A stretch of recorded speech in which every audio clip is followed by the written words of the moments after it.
Magandang araw mga ka-sports, welcome back sa ating channel. Ngayong araw, sisilipin natin ang buong laban ng Gilas Pilipinas U16 Women kontra sa malakas na Chinese Taipei U16 sa FIBA Asia Cup 2025 Division A.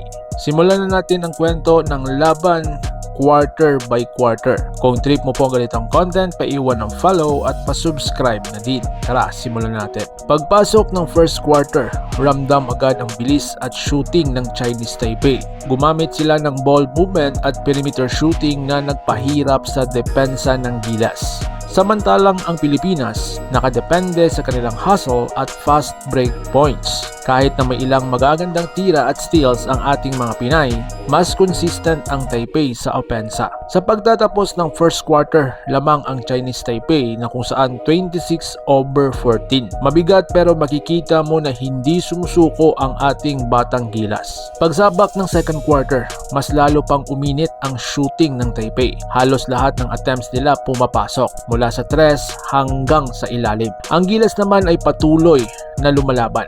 May mga pagkakataon na nakakakuha sila ng puntos mula sa hustle at putbacks pero hirap na hirap sila sa consistency. Mga ka-sports, dito na po nagsimulang bumigat ang laban at pagdating ng halftime, 52/34 na ang score, pabor pa rin sa Chinese Taipei. Napakalaki ng lamang pero makikita mo sa body language ng mga Pinay, gusto pa rin nilang lumaban. Sa third quarter, nagpakita ng dominasyon ang Chinese Taipei. Kontrolado nila ang rebounds at halos walang mintis sa kanilang mid-range at outside shooting.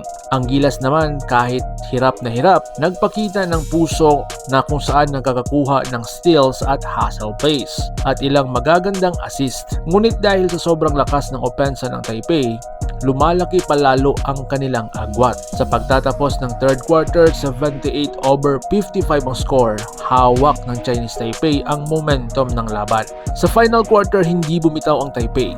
Patuloy nilang ginagamit ang kanilang depth at shooting para kontrolin ang laro. Kahit tambak ang Gilas U16 Women ay nagpakita pa rin ng matinding puso na kung saan may hustling hanggang sa huling minuto. At mga ka-sports, ipinakita na hindi sila sumusuko anuman ang kanilang score. Sa dulo, natapos ang laban sa 103/72.